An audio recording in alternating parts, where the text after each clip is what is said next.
اعوذ باللہ من الشیطان الرجیم، بسم اللہ الرحمن الرحیم۔ الحمد للہ رب العالمین والعاقبۃ للمتقین والصلاة والسلام علی سید الانبیاء والمرسلین، اما بعد فاعوذ باللہ من الشیطان الرجیم، بسم اللہ الرحمن الرحیم۔ اعتکاف کی تین قسمیں ہیں۔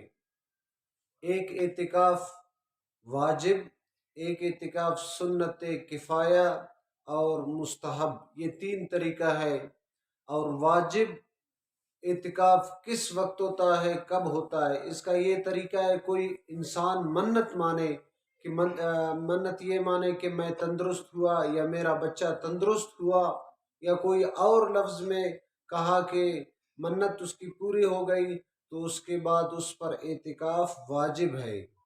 اور دوسری سنت یہ ہے کہ رمضان شریف میں آخری عشرہ 10 دن کا ہے، اس میں سنت ہے۔ سنت اس طرح کہ 20 رمضان کو غروب آفتاب سے پہلے مسجد میں موجود ہونا چاہیے اس کو۔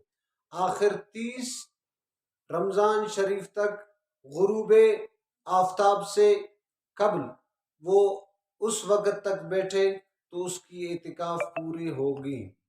تو اس کے علاوہ یعنی مسجد میں انسان جائے، نیت کرے میں اعتکاف میں ہوں، 5 منٹ 10 منٹ 12 منٹ جتنے بھی، مکمل دن کا بھی اعتکاف ہو سکتا ہے، یہ مستحب اعتکاف ہے۔